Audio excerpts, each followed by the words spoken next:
Welcome back, everybody. It's the Real Big Three, brought to you by In This League. That is me, Scott Bogman, at Bogman Sports, and with me, as always, Dan Bespris, at Dan Bespris from Hoopball, and Jonas Nader, at Jonas Nader from NBC Sports Edge. What is going on, fellas?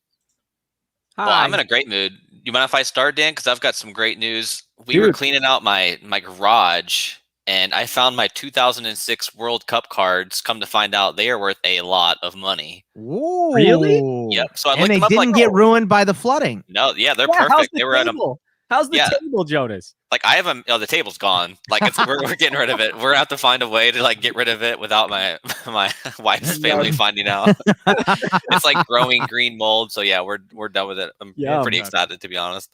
But anyway, so I found like a Messi rookie card from his World Cup debut. Whoa. And like 10 years ago would have been worth nothing, right? I got a box of cards for $60 when I was a kid, and now his card is $2,000 alone at minimum. Oh my God. And I've got a whole case of them, so I'm pretty excited. That's awesome. Yeah. Go do something fun. Yeah, exactly. Nothing like found money. You know, it's like when you put on that pair of pants and you reach in the pockets and there's a 20 in there or something. Like, I mean, yours is obviously much better than finding a 20, but that's the only joy I can recognize, because I don't think I found something like that in my closet. So I think Sean Abner 1988 San Diego Padres card is not worth anything. Yeah, and all my Bobby Bonilla's, not worth as much as he's getting. I was going to say, are the cards collecting money still too? Not nearly as much as Bobby Bonilla. It's I think he's got like 15 more years on that too. I think it's 1 million a year, 2036. Forever, right? Yeah. It's one Publishers Clearinghouse with the New York. Pretty much. That's exactly right. But Jonas, you're going to be up first. If you guys are not familiar with the way that we do the Real Big Three here, it's three guys from three different sites, and we each have three subjects to talk about. So, Jonas, we will start with you. What is number one, man? All right. So speaking of sports cards, I just invested a bunch of money in this guy's rookie cards. Alexis Pokusevski. I got his autograph for $130 a couple weeks ago. Autograph card, and today, after his breakout the last 2 weeks, you can't get it for cheaper than $300. So it's already paying off. The secret's starting to get out in this guy. And here's my thing. I'm going to go ahead and make a prediction that he's going to be the most hyped fantasy player going into next season. So we have like last year would have been like the Christian Woods, the SGAs, the Michael Porter Juniors. I think the hype is going to run wild with this guy, and for good reason, because I think people are starting to realize this guy is the next unicorn in the NBA.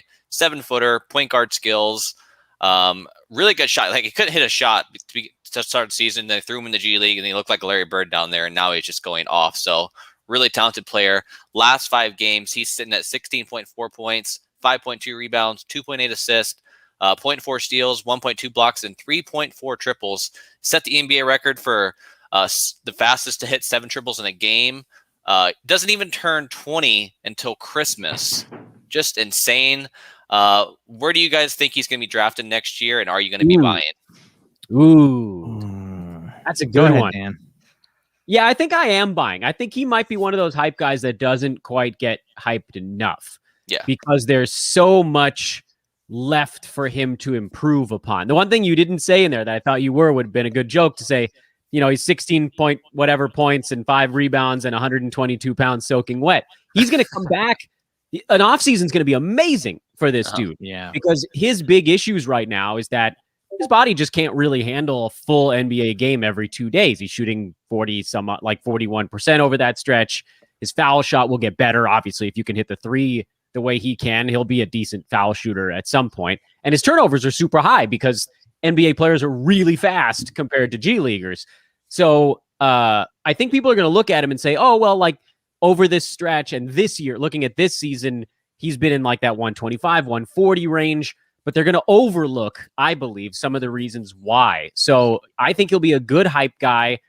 The way that explodes in my face is if from now over the next 5 weeks, if he's like a top 50 dude, that's how that goes up, and then he will get overdrafted. But as long as he's still hanging out in that 100 range, guys are going to start coming back for the Thunder, and that'll actually kind of put the curtain back over him a little bit. So I think he'll be a hype guy, and I think he probably won't be hyped enough. I think it's going to be the opposite. I think that he's going to get overhyped. I think he's going to finish off this year strong, like Jonas said. I mean, he's getting so many minutes. Like, I think the only game he has 27 minutes per game over like the last 3 or 4 weeks, something like that. So I think he's going to start to soar in value, and I think he's going to get that, that what would we call it, Jonas? The Dr. A buzz of a guy that, yeah, that's possible. That could also make it explode in my face. Yeah, that Chris Boucher, the Christian Woods, the guys like that.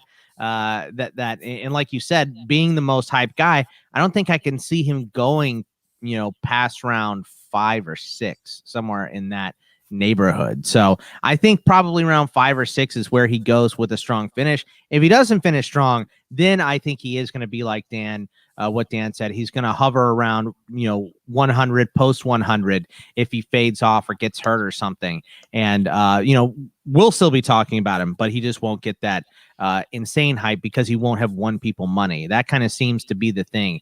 Every single year when a guy wins people money down the stretch, they're then way overvalued going into the next season. Yeah, it's weird to. Sorry, I'm jumping back in. It's weird to kind of hope that he still shoots poorly the rest of this year. Like, I want there to be something almost artificially depressing his value. Right. I don't know that his field goal percent is going to get fixed overnight because he does shoot from outside a lot. But like, free throw will be better. Turnovers will be way lower next year. 3.5 turnovers a game the last week. That feels fairly anomalous for a center power forward type. So that's what I'm hoping for. And I guess it's possible that he ratchets it up. I just feel like if guys come back for the Thunder, then he'll be doing a little bit less. And so he can kind of slide under the radar a little bit right now. But yeah, there are a lot of things that could kind of screw that up. That's just my weirdo prediction for people won't notice him as much because his rank isn't high, but people won't see why. Yep. I always joke too. He has the world's longest back too. He's got to fill out that frame for sure. It's crazy. It is really from his Achilles right to the base of his head. Oh, I love it. All right, so number 2 for me is Isaiah Stewart, a guy who's really taken advantage of Mason Plumlee's DNPs lately. They didn't say if Plumlee actually has a concussion. They just said protocol, so I don't know. I'm assuming he does. Yeah, me too. Because who did clank heads with? Was it Bay? I think it was. So it was a game time decision too. Yeah. That's strange for a concussion to be like, well, maybe he does and maybe he doesn't. Either he does or he doesn't. Right. Yeah. It's not a gray area thing. You pass the test or you don't. I guess they were waiting until the very last second to give him the concussion tests. Like, okay, if we give him an extra 25 minutes to recover, maybe he'll be good. No. You got a concussion, you got a concussion. Don't screw around with that. Yeah. Sorry, go ahead. There's some gamesmanship going on too there because you look at the bottom of the standings, the tank standings, as I call them. Things are tightening up down there. We're going to see some shady stuff going down there, and they're already starting to rest players on back-to-backs. Jeremiah Grant's, who's been a great call by you guys at Hoopball. You guys were on him from the jump. They're already starting to rest him, be shady with him as well. So that's kind of annoying for all the veterans there. But yeah, so they're going to do the same with Mason Plumlee. Isaiah Stewart in his last game looked really good. 16 points, 13 rebounds, 4 assists, 1 steal, and 1 block. And the thing that I really like about him here is even when Plumlee comes back, and we know he will, Casey has said 4 times this year that he wants to try Stewart next to Plumlee. That obviously that sounds like not ideal at all, but for fantasy it's great, right? Because you just want those extra few minutes because he's a walking double in 28 minutes. So I'm really excited about him going down the stretch here. Can you imagine what the floor spacing would look like on that unit? Holy smokes! Bogman, do you want to go first on this one? Yeah, sure. The thing that scares me here is them giving Okafor minutes now. Okafor is going to get some like anything could be more Pistons than, hey, we have these good young players. Oh, but Jahlil Okafor's back, who hasn't made a dent in the NBA in a decade. Let's give him some minutes. So that's super annoying. But I'm with you on this one. I like him. So I think I'd be adding him. Dan, what do you think? Agree. Yeah. Yesterday was kind of the day that pushed it over the edge for me too. He was a guy that I was watching every Pistons game like a hawk. Like, is this the one? Is this the one? I feel like we're kind of there. They've got a back-to-back coming up over the weekend, which might give us sort of cloudy data because you probably will see Plumlee rested in at least 1 out of the 2.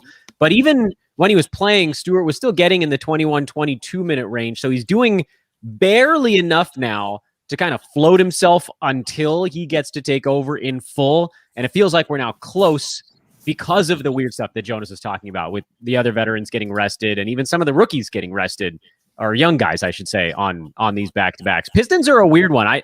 They're kind of in my list of things I want us to talk about later on in the show as well. So I'll keep my analysis tight on Stewart. Yeah, I love him.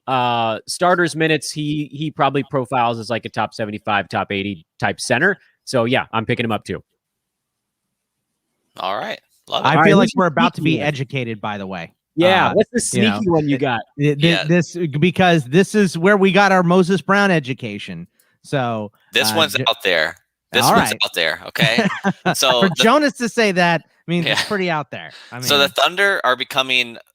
They're closing in on the Grizzlies for my favorite young team to watch. I think they're going to be scary good. I think they're going to win the championship in like 5 or 6 years, just because they can turn 19 first-round picks into more assets to pair around this exciting young talent. So the guy I'm talking about here, his contract talks in Europe fell through today, and so he's going to join the Thunder next season. He was part of the Al Horford trade. His name is Vasile Michik. He is considered one of the best European prospects in the world right now. A Serbian player, just like Poku. He's 27. Put up some really, really impressive stats over in Europe, like 16 points, 5 assists, a couple threes. He's got 3-point range. His playmaking, if you just watch him on YouTube, guys, his name is Vasile Michik. He has Campazzo's playmaking ability. Some of these passes you're seeing are just ridiculous. He has this one little scoop shot where he's around the rim and he just scoops it up, flicks it off his wrist, and goes off the backboard. You see the word special by all these draft gurus. This guy is talented. The Thunder are going to bring him over next season. He could obviously be flipped, but he's a 27-year-old, one of the best players in Europe. I think if you're in a dynasty league, I would be stashing him right now because you're getting in on the ground floor, and the upside here is just massive. I mean, just watch his YouTube. Just watch one YouTube video of this guy, and you'll be absolutely hooked. I want his per 36s. What are his per 36s? Give me a minute. I'll pull it up in a second, but I am super intrigued by this guy. How do you not have that ready to go, Jonas? It's unbelievable. I have no idea who you're talking about. I found him, though. You guys ready? Micic, if someone else is trying to find him now. Sounds like a Star Wars bad guy, by the way. Yeah. So per 36, he's at 20 points, 6 assists, 3 rebounds, 1.4 steals, and 2 triples. And just imagine a 27-year-old veteran who's already going to be NBA ready, joining the Thunder, who have a weakness at the small forward position, right? There's an opening there. We're talking about a player who could come in and make that kind of like that Bogdanovich impact right away when he joined the NBA as well, established veteran. You can pick him up in Dynasty right now for free and then have him on your roster next year as a potential, I would say, Dan might look him as his next Nikola Mirotic type player. I gotta get a new van. Gotta park my RV. I'm Dan out here. I think it's gonna be big time. I mean, that's an awesome stash, dude. Mm-hmm. I mean, wow. That is some deep diving research. But I mean, I guess when you're in those, how many 30 leagues are 30-man leagues are you in, Jonas? I'm in 13. They're not all 30-man though. How many 30-man leagues? 13. You're in 13 30-man leagues? Yes. This doesn't include the 20 season-long leagues I've been in. Oh my God. Good Lord. You tickled me with some of them are best ball, so I'm able to just set my lineup once and just chill. Like 6 of them are best ball, so it helps a little bit. But there's a lot. There's a lot. I mean, still 7 30-man leagues. You better be doing research like this. Like, you know what I mean? Like, you got to get on the horse, and that's getting on the horse, Jonas. So I love it. So I mean, how many? I don't have one 30-man league. I feel broke, dick, and lost in my 16-man. You know, when I'm looking for pickups off the wire. You know, I felt bad for dropping DJ Augustine in one of those the other day because I know he's going to be an immediate pickup because there's literally nobody left on the roster there. So you know. Oh my goodness, you did what? I did it. I had to. I had KD coming off of IL. So all right, KD's better than DJ. Yeah, he is. Oh, so, and they both went to Texas. I replaced the Texas guy with a Texas guy. Okay. So I feel way less guilt on that one. So couldn't drop PJ Tucker yet, or Trevor, or Corey Joseph, but DJ Augustine goes by. Yeah, how about that Kojo revenge game? That was hey, I like it. Hey, I like to, Brewski. I'm sure Brewski loves it too. So I'm real happy. I think he did find it kind of hilarious. By the way, if you're trying to find this player that Jonas is talking about, it's VASILIJEMICIC. It took me a minute to find it. But you guys to link it in the private chat as well. Yeah, highlight clip it for you. Yeah, he's in the Euro League this year. That's where he's at right there. Anadolu Efes. Apparently, Real Madrid trying to sign him today, and he's like, "Nope, I'm joining the Thunder next season." Woo! All right. Well, he's excited because Kenny Hustle's soaking up a lot of small forward minutes on that team right now. Exactly. For me, for my three, the first one I'm going to start with is Tyrese Haliburton, ranks 120 and 9 cat over the last 2 weeks. He was benched in favor of Mo Harkless. Has he hit the dreaded rookie wall? And I know the benching doesn't really matter because he still got his minutes, and that's what matters. But is this him, lowering a little bit in the ranks, getting benched, still playing the same amount of minutes, but is this the beginning of the end for Tyrese Haliburton's rookie season here? Jonas, I'll start with you on that one. No, he's going to bounce back. He's too good not to. The shooting's going to pick up again, and the decision by Luke Walton to start Harkless made a lot of waves in the media. Yeah. I know. I saw Brewski's tweet. He was having at it. He's trying to get fired now, right? Yeah, he is. He's done. He's done. Luke Walton knows he's done. He's finished. Grasping at straws here. Taking out your second best player, actually probably second or third. I don't want to disrespect Rashawn Holmes on this show, Dan. But yeah, just an absolute beast, and there's no way they're keeping him on the bench for this much longer. Either way, he's getting big minutes, so it's just a matter of bouncing back. Dan, what do you think? Yep, totally agree. This feels who is the coach we talked about last year as trying to get fired? Oh, I can't remember which one it was. It might have been Mike D'Antoni. So I'm sure Bickerstaff made an appearance at one point. Well, no, you just hated Bickerstaff. So. Yeah, you don't like anyone in Memphis because they're not playing Melton. They're not giving JJJ enough minutes. The medical staff there is terrible, and they won't give us proper updates. You don't like anything on Memphis except for the players. So correct. And the front office is pretty good too, though. They are stockpiling talent. Yeah. I don't know. I think Luke Walton just wants to go get the Arizona coaching job. He's trying to get out. Completely agree with that. Yep. Run while you can. He's playing Mo Harkless. If the only sub he could have gotten away with there was putting DeLon Wright in as like a viable guard veteran presence.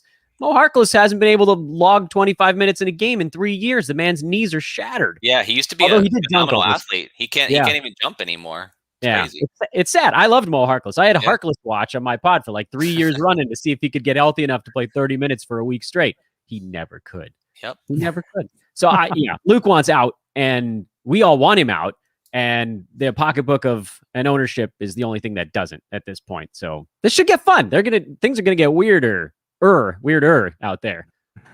I got some player debates for you guys, and I'll start with you on the first one, Dan. Wendell Carter Jr., Christian Wood down the stretch. Wendell Carter Jr. has been playing great the last couple games with the Magic. Christian Wood kind of coming back down to earth here, even though he's getting playing time, and he is ranked well below Wendell Carter Jr. over the last 2 weeks. What do you think? I'll go Wood. I'm gonna go Christian Wood on this one, which it is a pretty tight one. It's not as cut and dry as it would have been had you asked me 3 weeks ago or whenever Wood came back. Houston, they're terrible, but I think they kind of bottomed out a little bit, and he's just a better overall fantasy player. And plus, we saw it yesterday. Mo Bamba played well and carved out half of Wendell Carter Jr.'s playing time. I don't see that happening in Houston. Even if Wood sits out back-to-backs, I think they want to at least get their shiny toy an opportunity to play a little bit. So I'll go Christian Wood. Yeah, I'm going to bring back a Dan term here and say that the Rockets have already pre-tanked, so they don't really need to worry about any more wins here.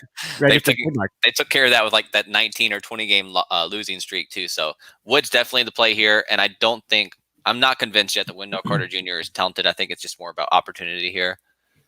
Yeah, I mean, I absolutely agree with that. And Christian Wood is way more talented than Wendell Carter Jr. Yes, I don't think that's debatable, really.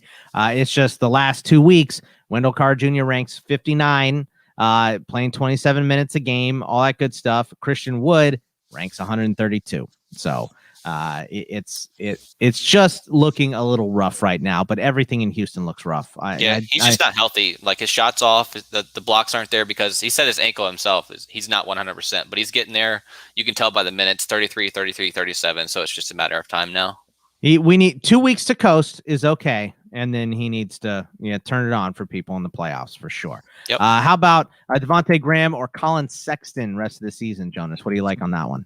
I'm taking Colin Sexton. I think he's one of the most underrated players in fantasy. People they used to knock on him for not being a peripheral stat guy, but this season, man, he's been freaking good. Like, if the Cavaliers have more wins, he's an all-star. Like, that's how good he's been.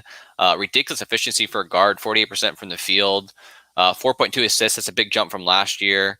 Obviously, the 25 point per game is huge. Steals are just okay, but I think he's a really good fantasy player. Doesn't get enough love. Yeah, I mean, this one's real close, Dan, and it's I feel like midway through the year, obviously with Ball playing as well as he was, this would not have been a question, not even close. It would have been Sexton. It would have been not close. What the hell are you talking about? But since Ball's gone down, Devontae Graham has been really, really good. I mean, over the last month, he's top 65 player, 62 overall. Sexton is 72 in that stretch, so they're right neck and neck next to each other over the past month. So this one is tighter than it looks. Yeah, I'm torn on this one. Usually I feel pretty strongly about one side or the other. I think with Graham, you likely get an assists and 3-pointers significant bump. With Sexton, you're getting the big field goal percent bump and probably just advantage points there as well. The other stuff is kind of a wash. I'll go Colin Sexton also, if only because there might be 2 weeks at the end of the year where LaMelo Ball and or Gordon Hayward slide back into the mix for Charlotte. There's nothing coming for Colin Sexton's touches or minutes. So even if they coast along at the exact same rank for 3 weeks, Sexton separates himself from Graham the moment anyone comes back on the Hornets side. So I'll go Sexton, but really, like, between now and the end of April, it's probably a dead heat. The Matthew Dellavedova disrespect on this podcast. I'd rather talk about Darko Milicic's cousin or whoever it was for another 30 minutes and talk about Matthew Dellavedova for one more second. Very fair. So the last one on the player debates I have for you, Jayshawn Tate versus Anthony Edwards. These guys are literally next to each other over the last month of the season. As far as ranking goes, 9cat rankings, it's 77 for Tate, 76 for Anthony Edwards. What do you think, Dan? Well, you know me, I'm a 9-cat Roto guy, so give me Jayshawn Tate on that one.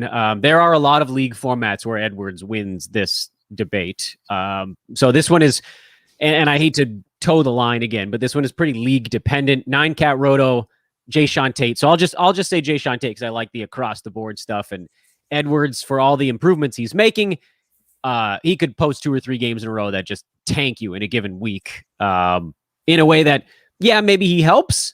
But it's kind of that same feel I have with early round draft picks where I don't want to get nailed, because if you miss on your first rounder, it ruins your team. If you hit on your first rounder, it just keeps you from being dead. And I'll apply that to this as well. With Tate, he's not going to hurt you. He's not going to win the week for you. Edwards, maybe there's this tiny little outside shot. He could help you win something, but he definitely could help you lose something. So I'll go Jayshawn Tate. But points leagues, it obviously flips the other way. If you asked me a couple weeks ago, I would have agreed with Dan, but I think what we saw in the last couple of weeks with Edwards, I think moves the needle too much for me. Being the secondary playmaker in the team now, they're starting to dial back Rubio. I really like the defensive stats uptick we're seeing with them as well. I think that was kind of a big question mark coming into the season, but what you do have to look at is the turnovers. It's really hard to deal with. 2, 7, 4, 3, 3, 4, and then not to mention the high volume shooting, both from the field and from the line. So a little worrying there, but I think I'm going to take the mouth-watering stats here instead of the efficiency from Tate down the stretch. All right, the last one, and I don't really have, I just want to point this out more than anything. Bob Covington, Lord Covington, was rough to start the season. I mean, he was post 100 the first 2 months, the first half of the season. If you go from, December 22nd to February 22nd, he was 61. Since February 22nd to today, he ranks 15. So I don't know that I've seen a turnaround from a player without moving a team, without, super major injury, and only adding 2 minutes of playing time per game in a season. So I just wanted to point out how great Robert Covington has been. So just a little Bob Covington love. John, Dan, go ahead. Yeah. You know who else has done this? Robert Covington 4 years ago. Yep. It's the exact same thing. I think it was his last year in Philadelphia. He was outside the top 130 after a month and a half because he was shooting like 29%. And then all of a sudden, he started shooting 44%, and everything else came with it. He just felt better. Defensive stats, rebounds. He's magic, man. He's also very streaky. A lot of people were able to pick him up off the wire this year, and that is astounding that he was getting dropped as often as he was, when so clearly the problem was that he was shooting 16% from the field. Right. I love this dude. I'll draft him every damn year until I die. I need to look this up, but for some reason, something stuck in my head. I specifically remember him starting 0 of 18 from 3, like, is it 3 or 4 years ago? And everyone just panicked and was like, okay, let's drop this guy. And I'm like, nope, he's going to finish in the early rounds like he does every single year, because he does. A guy that can get you 2 blocks, 1.5 steals, and 2 triples. Even when he scores like 8 points, people freak out, like, he's doing nothing. I'm like, well, check again. Points aren't everything. Yeah, exactly. Yeah, I love it. I just had to point it out because it's a Bob Covington appreciation topic here. So fall for it. Make me a fan. I knew you guys would love that. So Dan, you're last. What's up? What do we got? All right, so we've talked about Wendell Carter Jr. We've talked about Isaiah Stewart. I kind of want to get everybody's feel on just those 2 teams, Orlando and Detroit, in total, because things are weird out there. For different reasons. Detroit just sort of pivoting into the youth stuff, Orlando jettisoning their entire roster at the trade deadline. But we've ended up at more or less the same destination 2 different ways. Who are the other guys on those teams that you're either stashing or paying close attention to? And I'll just throw my own out there. I'm watching Mo Bamba really closely on Orlando. Detroit, I kind of want to see if any point guards can actually take the job themselves, if they'll maybe play those 2 guys at the same time. But Jonas, I'll go to you first on this one. Is there anyone else besides, we've obviously talked about Chuma on this show before, but Wendell Carter Jr., Isaiah Stewart, anybody else jumping out at you, or is it just like a hangout and if something surfaces, something surfaces? I like what I've seen from RJ Hampton. I think the key for him is, can he stay above 24, 25 minutes with Gary Harris back? I'm predicting that Gary Harris will come back tonight, play 6 minutes. I don't know. Snap his leg, go back out for 6 more years. But yeah, I'm pretty excited about RJ Hampton. He can play 1 through 3. Out of the gym athleticism as well. I really like Mo Bamba. Like, with his per minute upside, like, yeah, he can't run the floor more than 4 times in a row, but if he gets 20 minutes, that's enough for him to be a top 100 player. And one more guy, I haven't seen much of him, but Dante Hall, they just signed him out of the G League, and there's a huge hole at forward. Obviously, they want to see what they have, right? They got a 10-day contract, and Dante Hall averaged 2 blocks in the G League. So just another guy that you never know, could be like the next Covington coming out of the G League with the tanking 76ers back then. So just keep an eye on anytime a young player signs on a rebuilding team, you got to take notice. Dante Hall, I don't know if you guys will get this joke, but I had no idea that the Magic needed a kick returner. So Dante Hall, one of the best all-time NFL kick returners out of Texas A&M. So It's spelled differently. This is a different Dante Hall, obviously, but some people will get that joke. I know you guys aren't helping me out at all here, but some people will get that joke. For me, it's the same. I mean, look, I would love to see Gary Harris get some minutes just to see if they like what they have at him. He's only 5% owned. He wasn't on the injury report today. Like Jonas said, I expect it to be super low like Jonas does. But if he does work back in there, he is a possible add as well. But I mean, it's the guys that you guys mentioned, particularly Mo Bamba and RJ Hampton. So I'll throw Cole Anthony on the end of that list also as who the hell knows. Sheer opportunity. Yeah. Right. Exactly. My next thing is a little Roto end of season strategy. Now, Jonas, you're more of a head-to-head guy, so I thought I'd just launch into this concept of stat hunting. Are you guys in any Roto leagues? I'm in a couple, yes. Okay. I am not. You're not. Okay, so Ogden, you're out on this. I'll leave you. You get to chill for a question. Jonas, what do you do towards the end of your season in Roto leagues to try to make your push? What are you doing differently now? First things first is I always check my min and max positions. You want to be like +5, +6 at every single position because your guys are going to miss time down the stretch. Like that's a given. So be over like by 5 or 6 positions. Stream guys when they play 3 games in 4 nights. That's huge as well. Obviously back-to-backs is the first thing you look for, but 3 games in 4 nights is also huge.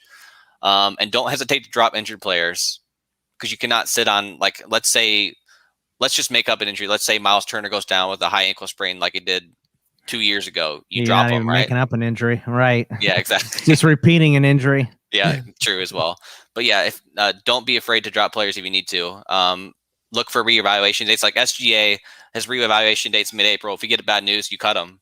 We're at this point in the season where you can't wait around on these guys. Yeah, and there's going to be some really interesting dudes popping up on the wire that weren't playing at all 2 weeks ago that are going to get 34 minutes. My advice to add on to that is to look at how many games your opponents have played as well, and find out where the point discrepancy is real and where it's a mirage based on games played. That can be very deceiving in Roto standings, where you might be 2 games behind someone or 2 points behind someone, but actually, maybe they've played 20 more games than you, and you can target stats to make up from them. The way to combat that throughout the year is to take the average production at each category on your list. So don't look at, you have 6,500 points scored. Look at how many that is per game you've used in your Roto League. You can better figure out where you actually need to, maybe you need to plug in a guard who's a good rebounder. Maybe you need to just use all rebounders in your utility slots. Things like that a lot of folks are not looking at. You can get an extra couple of points at the end of the year by knowing, hey, I'm going to catch this guy in this stat, and I don't actually have to do anything about it because of the games gap discrepancy. Bogman, it looks like you're thinking about something up there. No, I'm not. Thought. All right, my last one then. I'll jump ahead. I'll jump to the last one then. Streaming strategy. So everybody's involved in this one because everybody can stream a little bit. Jonas, you mentioned 3 and 4. Bogman, what is your streaming strategy this time of year? What I like to do is I kind of like to hoard them for the end of the week so I can look forward to what is happening next week. So I like to use the least amount of streamers I can, especially, this is also good practice going into the playoffs. If you're only allowed like three moves a week, I would like to hoard them to the end of the week, see who has more games going into the next week, and then pick up those guys right before the deadline for next week. So then if I am in trouble, I've used to max out my games this week, and then I also have my pickups for next week should I need them.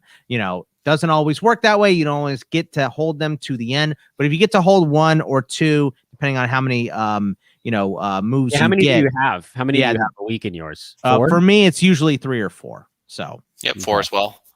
So how many slots do you guys, Jonas, I'll go to you first on this one. How many slots do you stream on your leagues? Always 3, and I always keep 1 for emergencies. One thing I will add too is always go for the streamer with benefit approach, like Dan says. That's his thing, right? Pick up guys that could have a short-term value that could also hold on to their job. A good example would be Goga Bitadze for the Pacers, who's been killing it. The last game would look really good. Could have more value with Miles Turner out again. Sabonis questionable. Another guy, Jalen McDaniels. Why not take a flyer on upside? The older brother of Jaden McDaniels in Minnesota.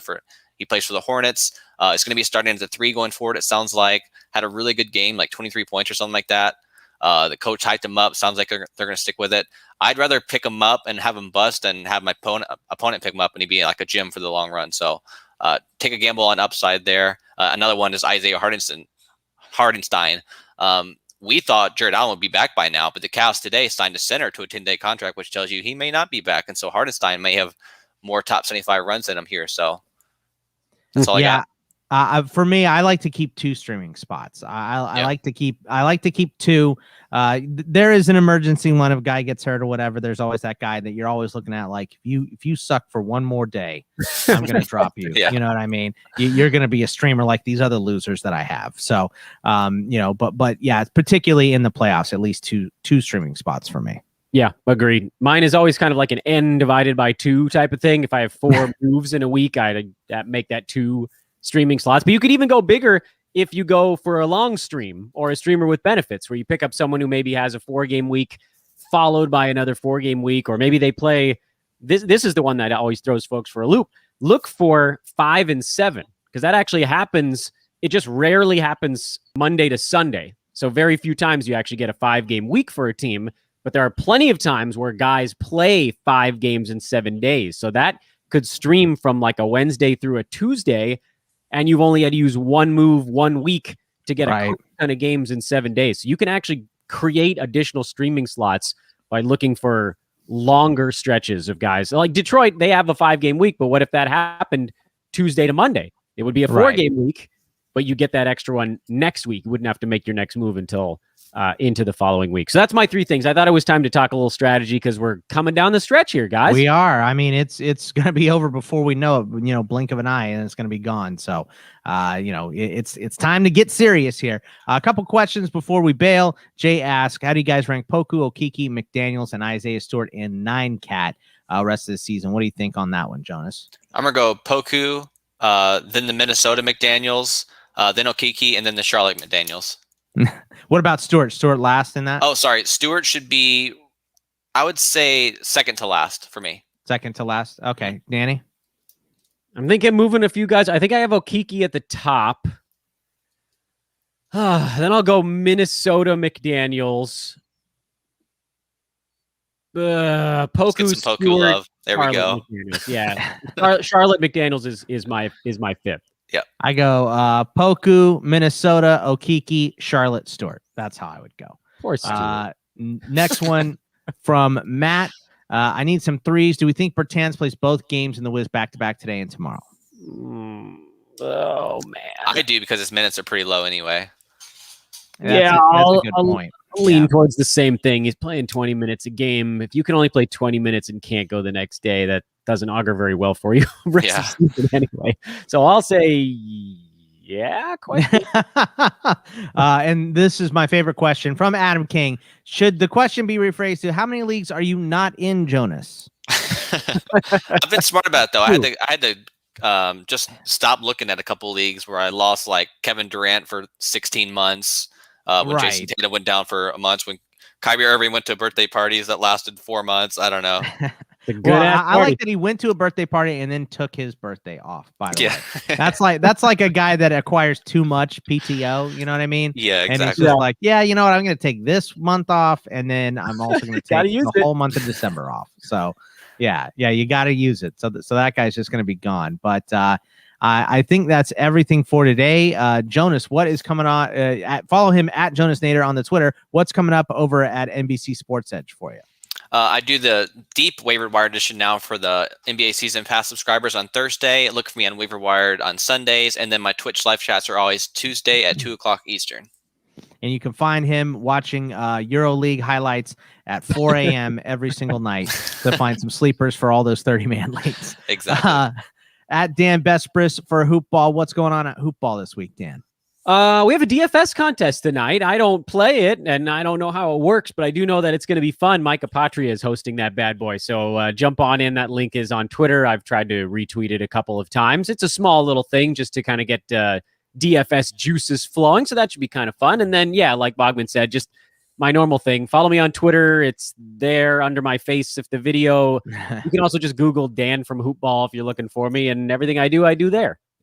All right. And for me, it's at Bogman Sports on the Twitter. You can follow me there for all the stuff I got going on. Tons of baseball now that the season has started. I'm doing a DFS show for Line Star 5 nights a week, Monday through Friday for that. So you can check that out. That's up every single morning before the games start. If you're playing DFS, the Welsh and I are doing baseball pods, of course. We're still on the Real Big Three as well here. And we got live streams going on. We've got rankings. We've got group me rooms, all kinds of stuff over at patreon.com/ITL Army. So if you guys would all go check that out, I would really appreciate it.